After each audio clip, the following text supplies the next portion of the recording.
Hello, my name's Andrew Fenner. I'm a Christadelphian and I'd like to talk about the Gospels. We find the Gospels in our Bibles at the beginning of the New Testament, so about 2/3 of the way through the Bible. They are written by Matthew, Mark, Luke and John, but we believe that they are inspired by God. They were written under inspiration. The four Gospels cover the birth, the life, the death and the resurrection of the Son of God, our Lord Jesus Christ.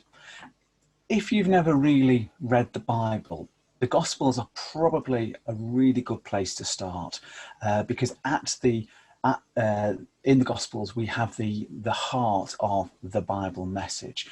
The Gospels, they are 4 books, but they have this one message, and that one message actually goes throughout all the Bible, but the Gospels are a great starting point. The thing is, sometimes people struggle to believe. They struggle to believe the Bible in general. So what I'd like to do, just for a moment really, is look at how the Gospels complement each other. As I've said, they were written by 4 different people with 4 slightly different perspectives and actually for 4 different audiences. But what we find that when we look at the Gospels is that actually an author might write what appears to be a throwaway comment in one Gospel, or a comment that you think, well, why are we being told this? Or that doesn't seem to add up. And then when we read another Gospel, we suddenly find another little nugget, and you put the 2 of them together and it makes complete sense. And there are dozens of these throughout the Gospels. And in fact, if you look throughout the entire Bible, you'll find hundreds, if not thousands of these things whereby you read something in one book, and then you find that if you go and look in another book, it makes sense. It all ties together. And that's what I'd like to talk about now. These are sometimes referred to as undesigned scriptural coincidences. And I think that does a slight disservice because I don't believe they're undesigned. I think that these have been very much designed by God. I don't believe that they are coincidences. Again, I think that they are there for us to find. They are scriptural, though. I'll give you that. So what are these undesigned scriptural coincidences? What am I talking about? Well, let's just look at an example of the feeding of the 5,000. A very famous miracle performed by Jesus. You'll find across the Gospels.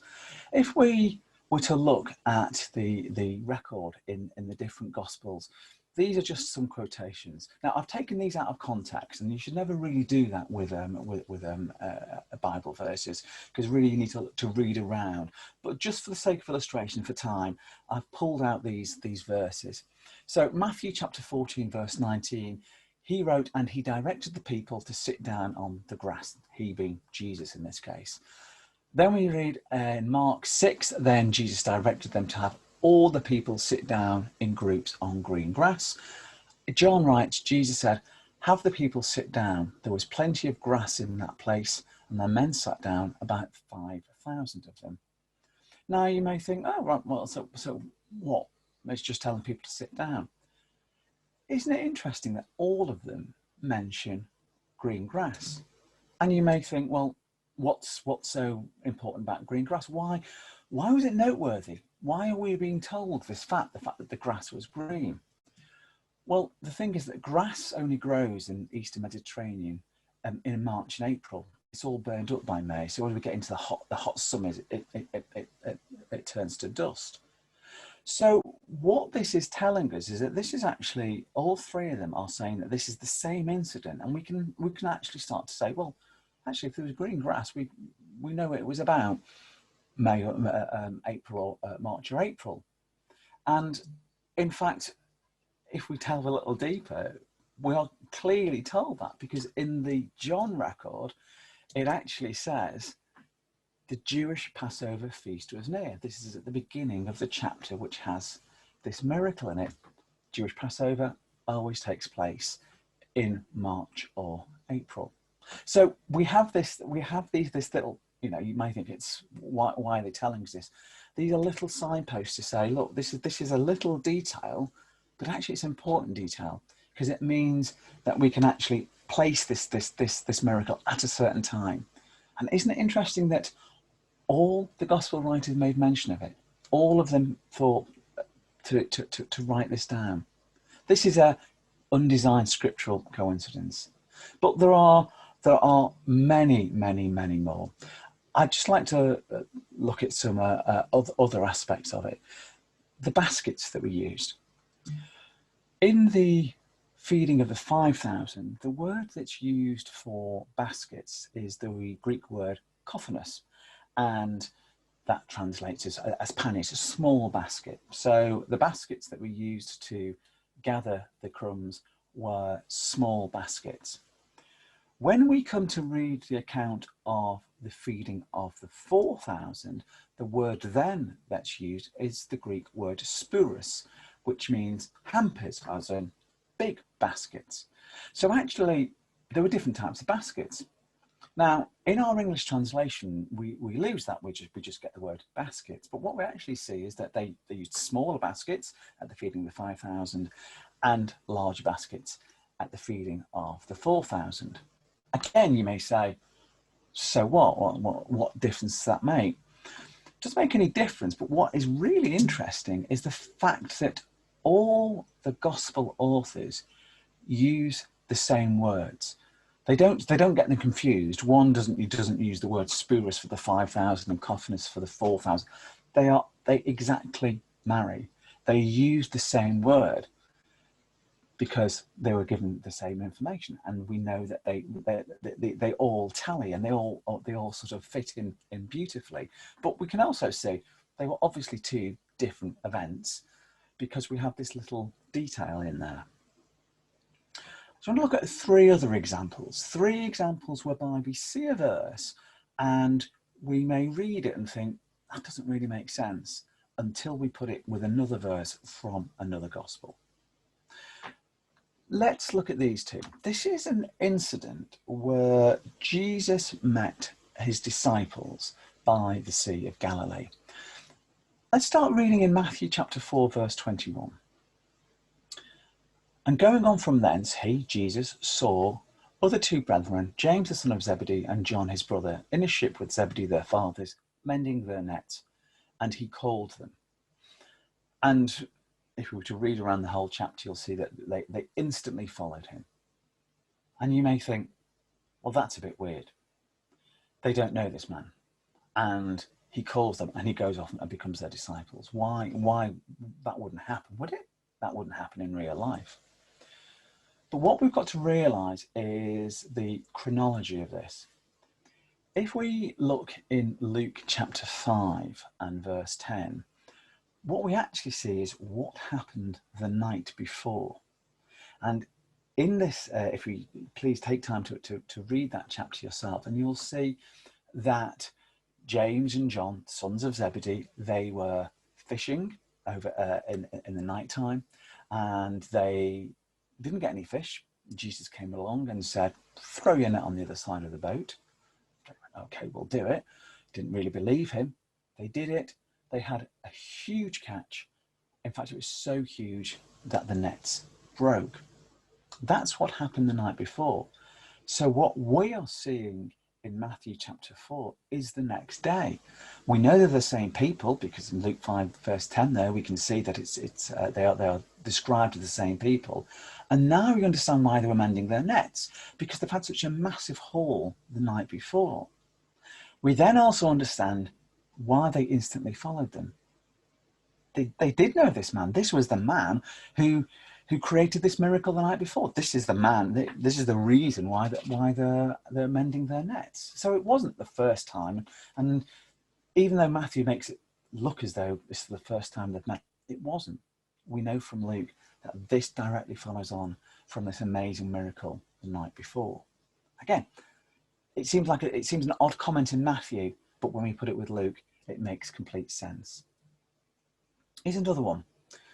In Matthew chapter 8, verse 16, we read this. When the evening was come, they brought unto him many that were possessed with devils, and he cast out the spirits with his word, and healed all that were sick. Again, if we read the chapter in full, we will see Jesus is in Capernaum, and these are people who are bringing people who are sick to be healed by Jesus because they knew that he could heal them. But the thing that you may think is slightly odd about this is it says, when the evening was come.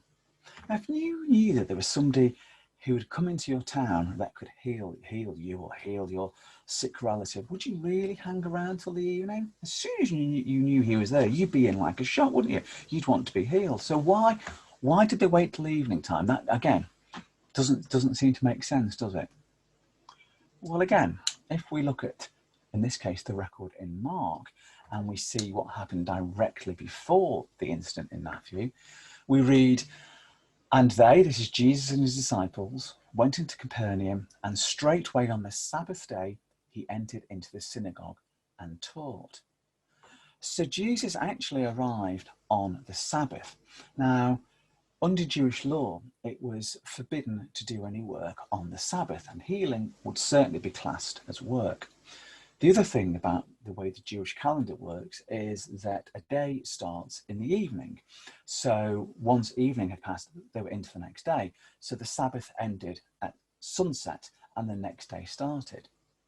Of course, here we are talking about a Jewish nation. These people were Jews. They'd be following the law of Moses. So therefore, they would not be doing anything on the Sabbath, which is why in Matthew, we see that in the evening, i.e., not the Sabbath, the next day, then they brought their sick, because then they knew that they could be healed and they would still be within the law of Moses. So again, a little comment that seems a bit odd is instantly clarified by something from another gospel.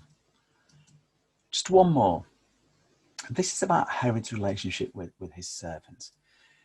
If we read in Matthew chapter 14, and the opening verses, it says, at that time, Herod the Tetrarch had heard of the fame of Jesus and said unto his servants, this is John the Baptist. He is risen from the dead, and therefore mighty works do show forth themselves in him.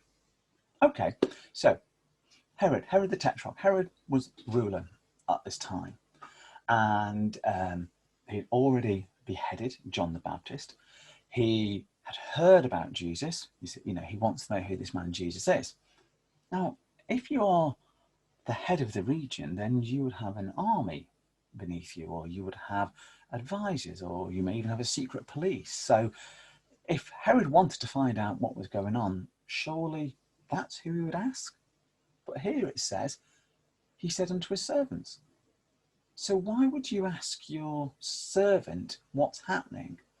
Again, it didn't seem to make sense. You ask the most lowly person what's happening in the world of politics. It doesn't seem to make sense at face value.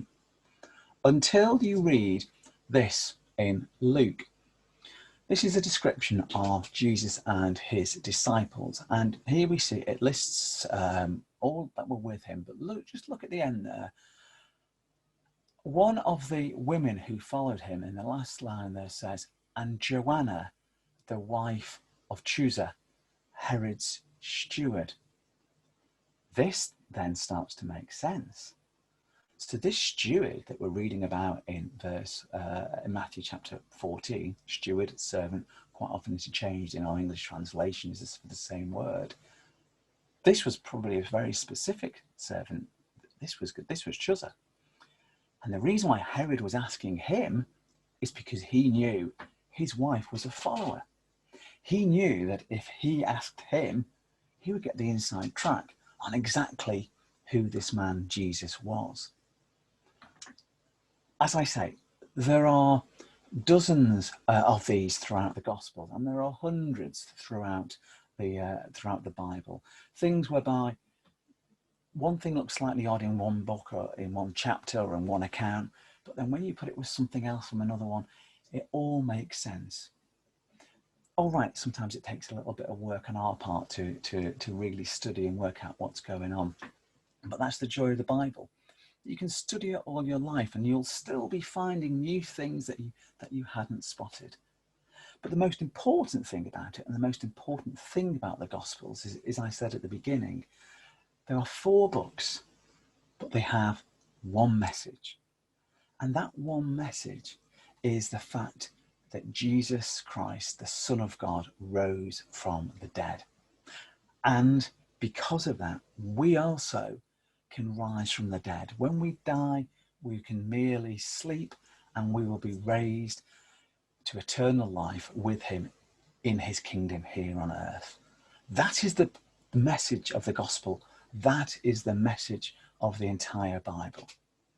If you'd like to find out more about the gospel, then there are plenty more talks on this channel, or go to gospelonline.co.uk to find out more. Thanks for listening.